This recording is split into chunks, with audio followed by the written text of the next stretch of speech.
Second speaker of the morning, he'll be Dr. M. James Hollowood. He'll be reading Brother Steve Rushmeier's speech on Erasmus, his New Testament text and faith. New Testament text and faith, and this will be a 50-minute message, and then we'll go on with the rest of our program. Brother Hollowood, Vice President, one of our two Vice Presidents of our Dean Burgon Society. If I can pull up all my cords here. Okay. There we go. Let me get you hooked up here, Dr. Hollowood. There you are.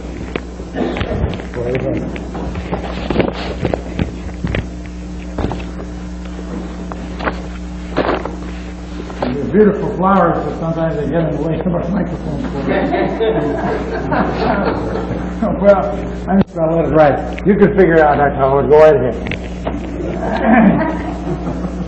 All right. So much spaghetti.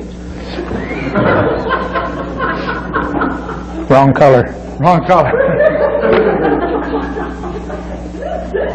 Nice to see you all. Glad you're feeling pleasant. This is a pleasant subject. The table of contents, or I should say that Brother Rushmeier, all he's done all his life is study. Study, study, study, read books, study, read books, study, read books. And I'm very sorry he's not here. But his title is Desiderius Erasmus and the Greek New Testament, Background and Production. And the date on this is June 7th, 1994, prepared for the Dean Burgon Society by Stephen A. Rushmeier of Newburgh, Indiana. And he's teaching in a school over there. The table of contents, he has an introduction, and then he has the background subject, including his early life, his education in Paris, his first holiday in England, his study of Greek on the continent, his second visit to England, and his trip to Italy, his conversion experience. Then he has a section on the preparation of his Greek New Testament, including his first edition, Greek New Testament, his second edition Greek New Testament, his third edition Greek New Testament, his fourth edition Greek New Testament, his fifth edition Greek New Testament, and then his death and the conclusion, and there's quite a selected bibliography. Here we go with the introduction. The Renaissance was a period of regeneration when Europe emerged from the darkness of the Middle Ages. Three factors sparked this period. The first was the advent of the printing press in 1450 and the invention of movable type in 1454 by Gutenberg. The second was the fall of Constantinople, and I was thinking the other day that I should interject somewhere along the line, especially for lay folk, that Constantinople and Byzantium are the same thing. They just changed the name. And when we speak about the Byzantine, in case you don't know where that is, why, it's Constantinople on the end of the Mediterranean Sea. Nice to have that cleared up in case it's bothered anybody. In 1453, with the exodus of Greek scholars to the west. And the third was the exploration of the New World as explorers traveled around the world. The Renaissance was prompted by several negative reasons. The papacy had gone through a period of schism with the Avignon popes and the popes of Rome. The clergy was experiencing a lack of morals and education. It was two things. And education was not the norm of the average priest. The Renaissance became a term relative to the regeneration of the political quagmire of Europe. The term was widely used in the southern part of Europe. The Reformation was the same relative term, but usually it was in reference to the religious scene of Northern Europe. The term that captures both the Renaissance and the Reformation is called Christian humanism. But remember, that's Christian. It's not secular. Humanism is basically the study of the humanities, or the works of men in literature, arts, and society. Technically, it is to be defined as individualistic aspirations of man as he searches for knowledge and understanding. Christian humanism is the individualistic aspirations of man in light of Christ, as the Philosophia Christi. The one contributing factor among many that brought regeneration to Europe was the unveiling of the Scriptures from behind the closed doors of the Roman Catholic Church into the hands of the common man. The two men responsible for this achievement was John Reuchlin, 1455 through 1522, who opened the doors of the Hebrew language, and Desiderius Erasmus, 1466, 1536, who opened the doors of the Greek language. And this paper will look into the background of the life of one of these men, Desiderius Erasmus, and his production of the Greek New Testament. And the background will survey his early life, his first holiday in England, his study of Greek on the continent, his second visit to England and his trip to Italy, and his conversion experience. The emphasis of this paper will study the production of the Greek New Testament in the light of his 5 editions. Here's the background, his early life. Desiderius Erasmus was born out of wedlock at Rotterdam. His father was a priest. At the age of 9, he was enrolled at a school called the Brothers of the Common Life in Deventer, a city in the Netherlands.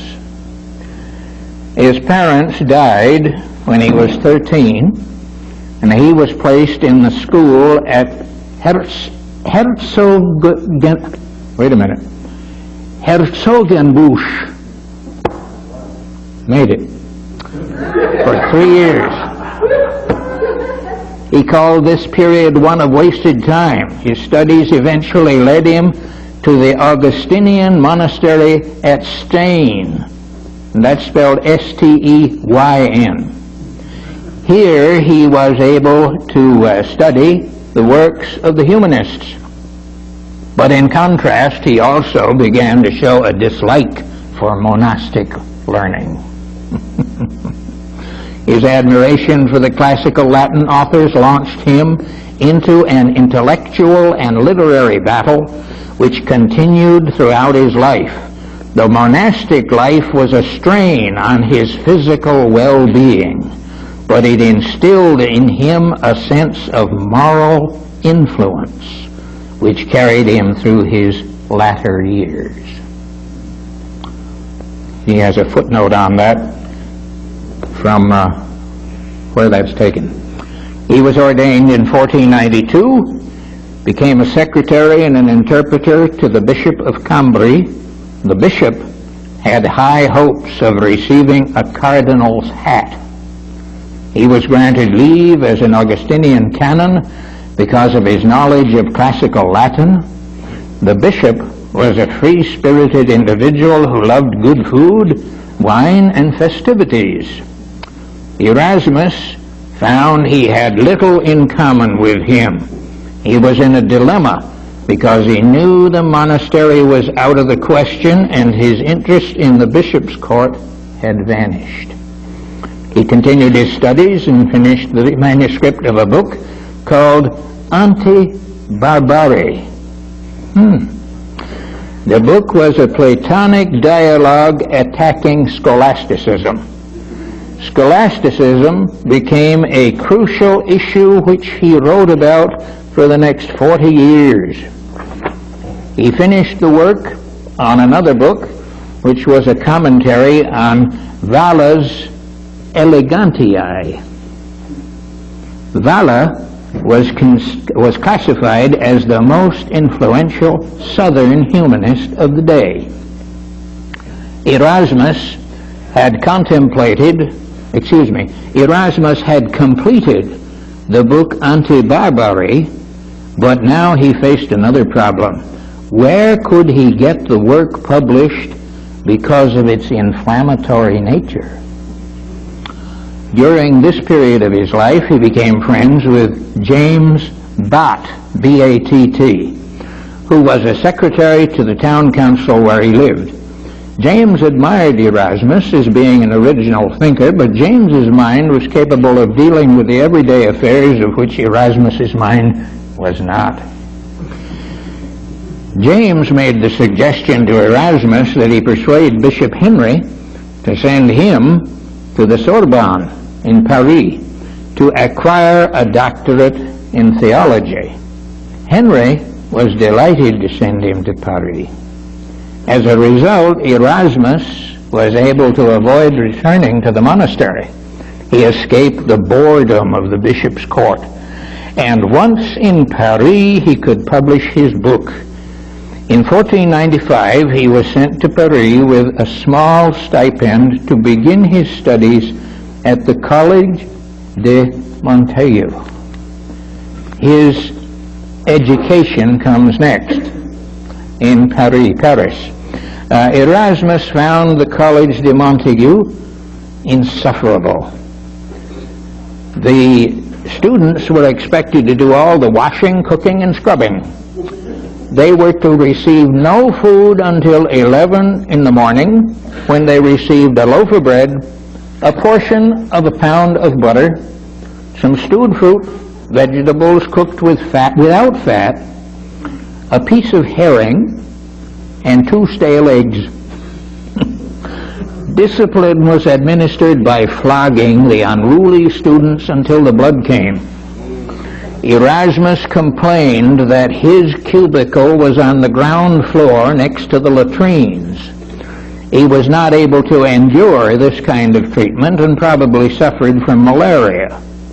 He was nursed back to health by the grace of Saint Genevieve, the patroness of Paris, and he finished his recuperation during the summer back in the Bishop of Cambray's household. He went back to the monastery at Stein, expecting to remain. But the brothers persuaded him to return to Paris to resume his studies. Erasmus took their advice and returned to Paris, where he took private lodgings with financial assistance from the bishop.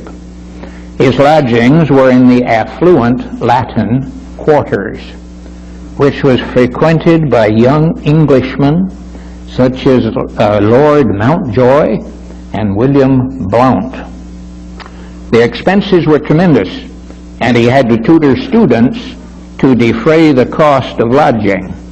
The bishop stopped his financial assistance, but his friend James Batt had become a tutor to the son of Anne of Borcelin, widow of an admiral of Flanders and hereditary Lady of Vere. James invited Erasmus to come to visit Anne in an attempt to persuade her to become Erasmus's benefactor while he was at the Sorbonne. Anne agreed, and she became his benefactor. This greatly eased his poverty, and it gave him the opportunity to study theology and the classics. Erasmus was comfortable with his lodgings and studies, his health was better, and he was making influential friends. His only problem was he had a strong dislike for the theological lectures. But he had to study theology if he wanted to earn a degree in divinity. Campbell described Erasmus's mood toward the theologians of the schoolmen in rather haughty terms. This is a quote: "I would not have you put any wrong interpretation on what I am going to say as against theology, ... I wish only to have a joke at the expense of certain theologists of the present generation, whose brains are rotten, their language barbarous, their apprehension dull, their learning thorny, their manners rude, their life mere hypocrisy, and their hearts as black as hell.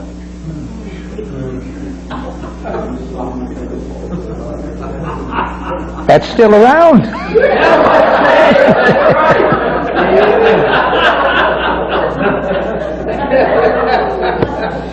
End of quote. Well, it ended before that comment. Now, his first holiday in England. In the summer of 1499, Erasmus was invited to holiday in England by one of the students, Lord Mountjoy. He became accepted immediately and met many delightful acquaintances. His manners were impeccable, as he bowed with politeness and smiled with grace. He thought the English girls were pleasant, divinely pretty, gentle, and charming. He enjoyed the custom that whenever one goes away, quote, the girls all kissed you. ...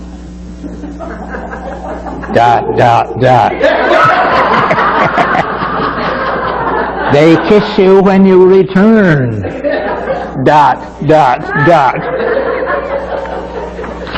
In fact, you are never without kisses.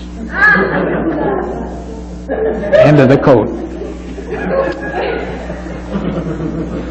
Erasmus was taken to Oxford, where he met Colet and Sir Thomas More. Sir Thomas More immediately began to persuade him to give more attention to the Greek language. Greek had been regarded as the language of the unorthodox. Erasmus's love for the classics caused him to rethink the subject of the Greek language. His visit to Oxford left him with two valuable gifts: the friendship of Colet and the knowledge of the importance of the Greek language. This was emphasized as he carried a copy of Homer that he could not read along with him. His stay in England lasted about 2 or 3 months. His next years were spent in France and Holland, and in 1500 he published his Adagia, a book of proverbs. The publication of this work contributes to the fact that he had learned the rudiments of the Greek language, because this writing listed several quotations in the Greek tongue. There's a footnote on that. Now his study of Greek on the continent. The period from 1501 to 1505 was extremely noteworthy for him. He immersed himself in the study of Greek. This was probably the time when he was tutored by a native Greek, Hermonymus of Sparta. He was also working on an edition of St. Jerome and used Greek to validate his work against his sources. During this period, he accomplished 3 important assignments. First, he made friends with Jean Vitrier, a priest who had been transferred by to an obscure post because of his delight with the church fathers Ambrose, Cyprian, Jerome, and Origen. Jean held to the concept Philosophia Christi, which Erasmus was later on to develop as his own belief. John also showed scorn against the indulgences. Second, Erasmus found a copy of Lorenzo Valla's Annotations of the New Testament, which contained philological notes on the spelling and grammar of the New Testament. This work was significant because the preface reported that Jerome had amended the earlier translation, which intimated that in the Old Testament the Greek translation is superior to the original Hebrew, and the Latin translation of Jerome is superior to the Greek. Erasmus had his associates Erasmus and his associates based their reasoning on the decree by Clement V at the Council of Vienna in 1311-1312, and he decreed that Hebrew, Aramaic, and Arabic be taught in the great universities. Thus, they said this decree was invoked to promote the acquisition of linguistic skills which are requisite for biblical scholarship. Third, he also wrote a book called Enchiridion Militis Christiani, a manual for Christian living. The word Enchiridion comes from two Greek words, which means, number one, in the hand, with a reference to a small weapon, like a dagger, and two, a small book, a handbook. The book could be entitled Dagger of the Christian Scholar. We come to the title, his second visit to England and his trip to Italy. Erasmus returned to England in 1505, where he remained for 3 years until he was offered an opportunity to travel to Italy. His traveling companions included two sons of Henry VII's Genoese physician, Battista Buerio.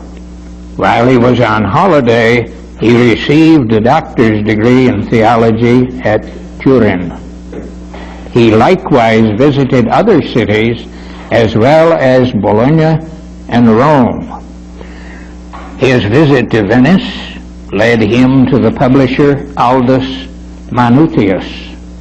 Erasmus had not yet made a great reputation as a scholar, thus he was not received at first. He finally convinced Aldus to publish his work Adagia, and he entered into partnership with Aldus and became part of Aldus's household. He soon found out that this was not the ideal conditions because 30 members worked, ate, slept, and spoke together. One of the acquaintances was Jerome Alexander, whose later fame was to be in opposition to Luther at the Diet of Worms. The eating arrangements were deplorable, and Erasmus began to take his meals in his room. But he was also able to make acquaintance of such notable Greek scholars as Musurus and Lascaris. They knew the language of its history, or the language and its history. Particularly, they argued over the pronunciation of ancient Greek. These discussions probably allowed him the insight to write a book on the pronunciation of the Greek and the Latin languages. The partnership between Aldus and Erasmus raised them to celebrity status. It resulted in many Greek scholars who inundated him with manuscripts from which he translated them into new adages.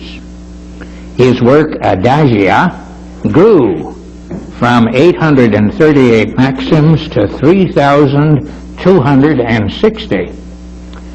An example of these is Dulce Bellum in Expertis. Sweet is war to him who has no taste of it, which is an indictment of war first voiced in the monastic days.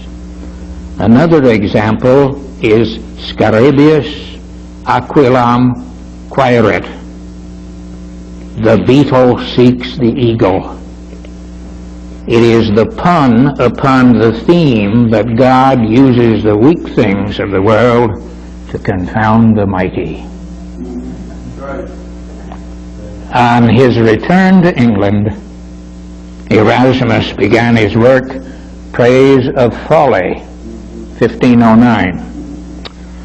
This work engendered him as a social critic because he used words taunting the vices and the follies of the times. Bainton wrote that folly was personified as a naive and loquacious woman as she surveyed and evaluated the world and society about her.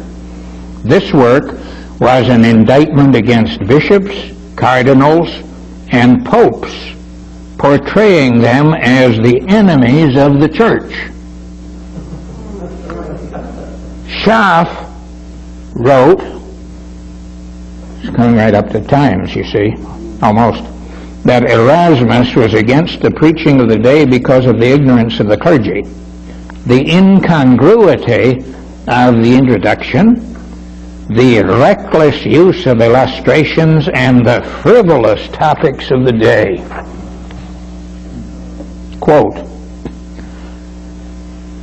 now this is from Schaff, all their preaching is mere stage playing, and their delivery the very transports of ridicule and drollery.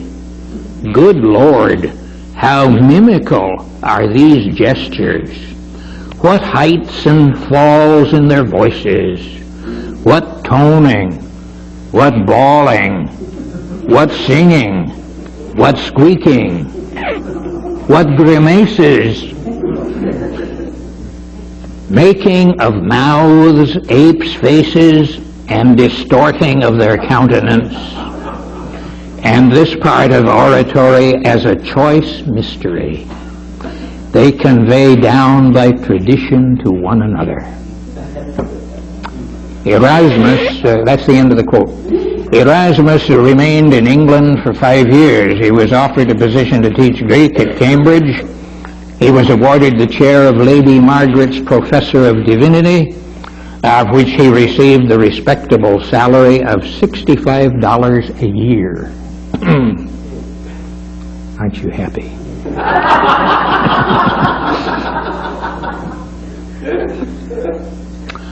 He had gained the friendship with several notable men, such as Colet, who was Dean of St. Paul's, Moore, Fisher, who was Bishop of Rochester, and Archbishop Warham, as well as other Englishmen. His friend Lord Mountjoy provided him an annuity, and the Archbishop arranged that he be given living expenses, which amounted to an annuity of £20. Then the section for which you've been waiting, his conversion experience. Erasmus never spoke of a Christian theology or a tenet of faith, but rather he espoused the idea of Philosophia Christi, a theory of right behavior. Christianity to him was another word for a lofty, humane morality. Thus his pedagogical reform was rooted in the sources. His rallying cry became ad fontes. This is based on the word fons, a word which means source or fountain. Thus his cry was to the sources. The sources included not only the scriptures but also the classics. The scriptures were held in high respect. To him the scriptures were of prime importance, that people should be occupied and instructed by them, that they should be memorized by heart verbatim from the sources. The classics, on the other hand, were not to be forgotten. Here's a quote. Christ was, for Erasmus, the highest manifestation of the concepts and ideals that are to be found in antiquity. The scriptures, in a sense, sum up all the conceptions of which the classical writers in their best moments had glimpses. Unquote. I should tell you that that is from John William Aldridge on the hermeneutic of Erasmus. He felt that Christian humanism was the key to a better world. For him, there was never any conflict between Christian religion and classical philosophy. Ad fontes was also an exegetical method ascribed by Erasmus. He believed the existing copies of the classics were full of errors, and that it was difficult to know what the original authors had written. He based this on the fact that all copying had been done by hand until the 15th century with the advent of the printing press. Errors were found to have occurred whether they were intentional or unintentional. His conviction was that one must go back to the sources, not only the sources, but to the correct sources. Therefore, ad fontes concerns itself with the literary and philological aspects of textual criticism. Now, his preparation of the Greek Testament. During the period of 1515 to 1521, Erasmus made his residence in different cities in the Netherlands. His fame exceeded the fame of any other scholar in Europe. Wherever he went, he was received with great honor by princes, scholars, and prelates. Erasmus journeyed to Basel in 1515, presented in a letter that he was a friend of Erasmus to Froben, the printer. He was soon discovered to be Erasmus and was hailed as a celebrity among the distinguished men of the city. And they formed a partnership to publish the works of Seneca, Jerome, and the Greek New Testament. His works on Jerome were published in 1516 in 9 volumes, of which 4 were edited by Erasmus. As he edited the works, his exegetical method of ad fontes attempted to distinguish between the genuine and the spurious. He provided notes called scholia and antidotus, where he disagreed with Jerome. Normally, he agreed with the patristic period as the ideal in which the church should return after his grievous period in the Middle Ages and the schoolmen. He began working on the Greek New Testament. This idea was first conceived 15 years before. He began translating and annotating this work, and he gradually came to the notion that his work on the Greek New Testament was to be the chief aim of his life. This became the logical consequence of Philosophia Christi. Here's a quote from Benjamin G. Wilkinson, who wrote that Erasmus was a man of learning. Quote, "It is a common proverb that Erasmus laid the egg and Luther hatched it." The streams of Grecian learning were again flowing into European plains, and a man of caliber was needed to draw from them their best and throw it upon the needy nations of the West. Endowed by nature with a mind that could do 10 hours of work in one, Erasmus, during his mature years in the earlier part of the 16th century, was the intellectual dictator of Europe. He was ever at work, visiting libraries, searching in every nook and corner for the profitable. He was ever collecting, comparing, writing, and publishing. Europe was rocked from end to end by his books, which exposed the ignorance of the monks, the superstitions of the priesthood, the bigotry, and the childish and coarse religion of the day. He classified the Greek manuscripts, and he read the Fathers. End of the quote. Now we come to his Greek Testament, the first one. Erasmus's plans for the publication of the Greek New Testament involved 3 works in one: the Greek text, the Latin translation, and the commentary. The first edition of the Greek text received harsh criticism because it was thought to have been produced for its commercial value. The Vulgate was added almost as an afterthought by the urging of his friends. The commentary or his annotations were used to safeguard the hard work that he had done.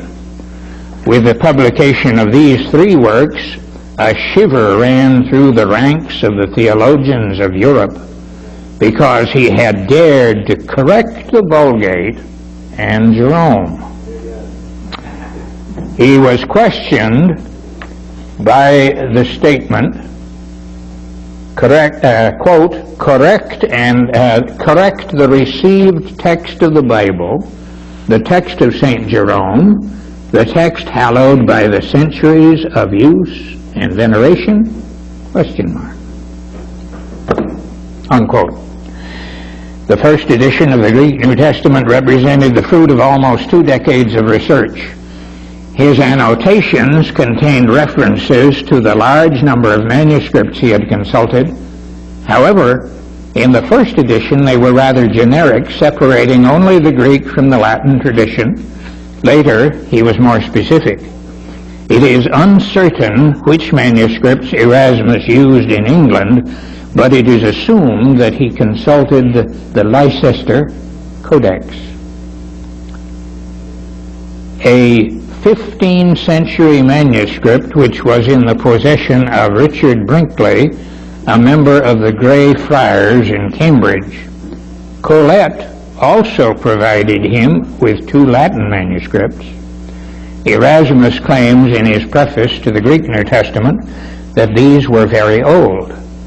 They were written in an ancient style of writing which he had to learn to read in order to pick up the simple rudiments.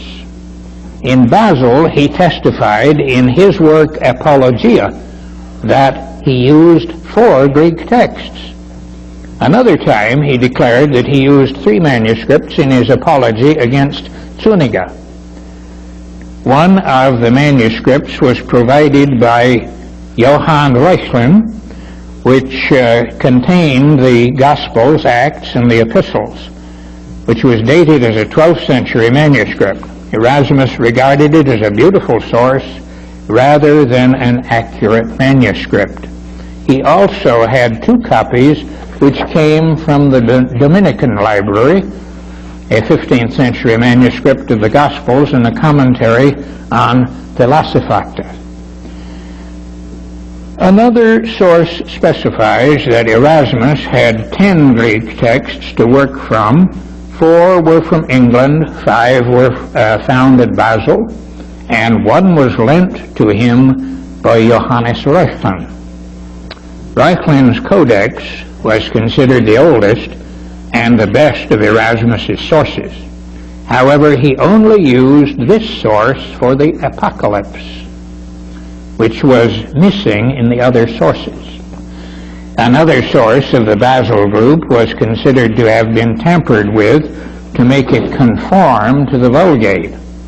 Thus, Erasmus chose 8 of the 10, which he believed to be very ancient, even though they were dated around the 14th and 15th centuries. The last verses of the New Testament were missing in the 10 Greek manuscripts. He could not find them anywhere, and he decided to translate the Vulgate text of the Apocalypse, 22:16 through 19 and 21, back into Greek. His decision was based on the fact that he found the Greek text of the 20th verse in Vala's annotations. He also added a remark confessing why he felt obligated to retranslate these verses.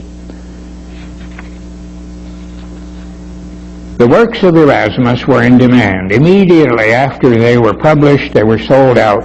On February 1, 1516, the New Testament in Greek was printed, published, and dedicated to Pope Leo X. The world had been astonished and confounded by superstition, traditions, and monkeries. At last, after 1,000 years, the world could read the pure word story, the world could read the pure story of the Gospels As a result of his work, Erasmus was praised by some and criticized by others. Here's a quote, and this one is taken from Froude. I did my best with the New Testament, but it provoked endless quarrels. Edward Lee pretended to have discovered 300 errors. They appointed a commission which professed to have found bushels of them. Every dinner table rang with the blunders of Erasmus. I required particulars and could not have them.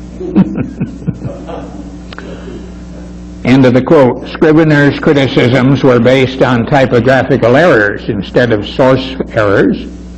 In fact, he stated, quote, Erasmus's first edition is in that respect the most faulty book I know. End of quote. Erasmus had the opportunity to examine hundreds of manuscripts, but he chose only a few because the bulk of the Greek manuscripts were practically all the Byzantine text style. They differed only in small and insignificant details from the bulk of the cursive manuscripts, of which the earliest are assigned to the 9th century. The first edition was received with mixed reviews. On the one hand, within 3 years, a second edition was called for, and on the other hand, it was received with suspicion and outright hostility. In his annotations, Froude wrote that Erasmus used such caustic remarks, quote, the clergy's skin were tender from long impunity. They shrieked from the pulpit and platform and made Europe ring with their clamor. The criticism was of such magnitude that universities, especially those of Cambridge and Oxford, had forbidden students to read his works, or even the booksellers to sell them. Come to the second edition. Erasmus testified in his second edition that he used 5 manuscripts. Which manuscripts he used is still uncertain. He also stated that he consulted a Greek manuscript of the Gospels from Augustinian canons near Thlole on Mount St. Agnes. An 11th century manuscript of the Pauline epistles was used. Another manuscript of Acts and the Pauline epistles was used with a date of the 15th century. He testified that the Augustinians of Corzendonc near Turnhout allowed him to use 2 manuscripts, of which one was Greek and the other Latin. He indicated that he had made a note on the leaf of his Greek manuscript, which he used in the second edition. These 2 manuscripts were dated the 12th century or either 9th or 10th century respectively. They were referred by Erasmus as exemplaria Corsendoncensia. One of the Latin manuscripts was the Codex Aureus, A-U-R-E-U-S, once owned by the King of Hungary. Likewise, he referred to several other Greek and Latin manuscripts that could be described. Scrivener wrote that a large portion of the typographical errors were corrected along with a few readings of the first edition, which was corrected by a fresh codex. He called this codex one that comprised and I suppose that's evangelical, but it's just Acts, Paul 3. The second edition became the basis for Luther's translation of the Bible into German, which he published in September of 1522. Erasmus dedicated the second edition to the same Pope, Leo X, along with a letter. Here's a quote, I have striven with all my might to kindle men from those chilling argumentations in which they had been so long frozen up to a zeal for theology which should be at once more pure and more serious, and that this labor was so far has not been in vain. I perceive from this that certain persons are furious against me, who cannot value anything they are unable to teach and are ashamed to learn. but trusting to Christ as my witness, whom my writings above all would guard, to the judgment of your holiness, to my own sense of right, and the approval of so many distinguished men, I have always disregarded the yelpings of these people. Whatever little talent I have, it has been once for all dedicated to Christ. It shall serve his glory alone. It shall serve the Roman Church, the prince of that church, but especially your holiness, to whom I owe more than my whole duty. He also dedicated the work annotations of the New Testament under the protection of the remaining powers to be in church and state, Cardinal Campeggio, Cardinal Wolsey, Henry VIII, Charles V, Francis I of France. His third edition, Erasmus published the third edition in 1522. Before he published this edition, he was able to consult the Aldine edition of the Greek New Testament published by Aldus, a printer and former partner in Italy. In February 1518, this edition is criticized to have followed Erasmus's first edition, even to the typographical errors, as well as being dedicated to Erasmus himself. He also consulted the Complutensian Polyglot, an edition of the Scriptures which shows a comparative view of the originals and ancient versions. This was a work produced by Cardinal Francisco Ximenes de Cisneros, 1437 to 1517. He brought he brought to print a Bible in Hebrew, Aramaic, Greek, and Latin texts in columns. What Greek texts were used is uncertain, but from the inscription dedication Ximenes wrote, "For Greek copies, indeed we are indebted to your holiness, who sent us most kindly from apostolic library very ancient codices, both of the Old and New Testament, which have aided us very much in this undertaking." Thus Ximenes, as well as Erasmus, had the opportunity to use any manuscript he had wanted, maybe even Vaticanus. This edition had been printed in 1514, but it had not received the papal imprimatur until 1520, and by 1522 it was widely distributed. One of the more serious charges leveled against Erasmus was stated by Stunica, an editor of Ximenes' Complutensian. He was criticized for the omission of Comma Johannem. Got that? He had omitted the heavenly passage in 1 John 5, 7, and 8. Hoti thrice eisen hoi martyrontes ento urano. Ha pater ho logos kai to hagian pneuma kai hoitai oi triae en eisi kai thrice eisen hoi martyruntes ente ge ta pneuma kai to hoder kai to haima kai hoi thrice eis ta en eisen. Maybe I could have saved reading that. The underlined text is the passage in question. Scrivener stated even though the passage was in the Complutensian, it was probably an interpolated passage translated from the Latin Vulgate. Erasmus had omitted it because he could not find any manuscripts to validate its inclusion.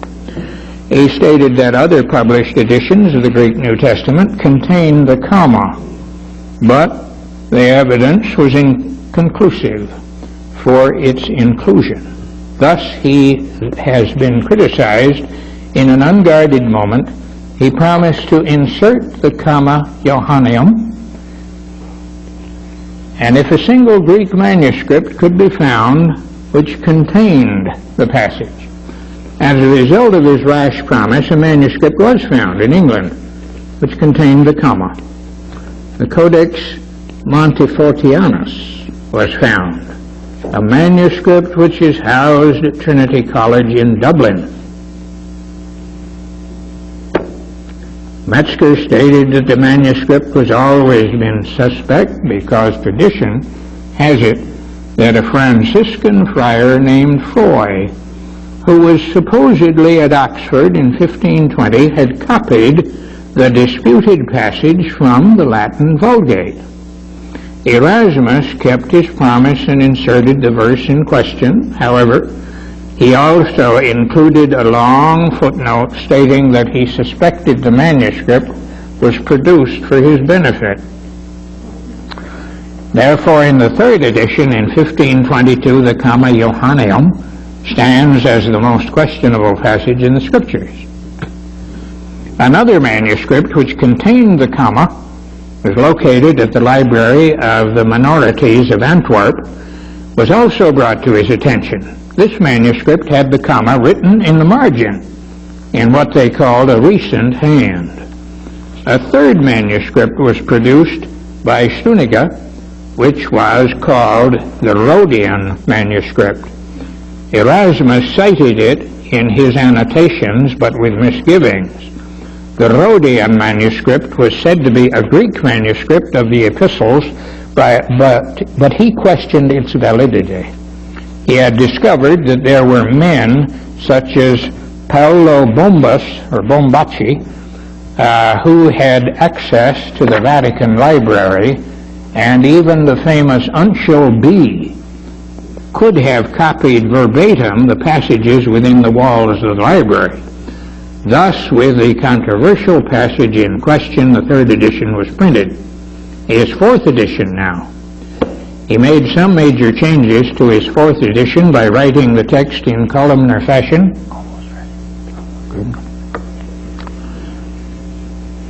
One column displayed the text in Greek, another column was used for the Vulgate, the third column was Erasmus' own Latin translation. He probably chose the columnar method because he had been doing extensive comparison with the Ximenes Complutensian. I'll skip to the fifth edition, Greek New Testament. The only major difference between the fifth and the fourth editions was the omission of the Vulgate. Erasmus was always on the lookout for new manuscripts to substantiate his Greek New Testament. The majority of Greek manuscripts he used was of the family of text known as the Byzantine family, and this same family 100 years later was called the Textus Receptus, the text received by the people. Thus there was never a question for over 400 years which text was the text. Erasmus's Greek Testament was the received text.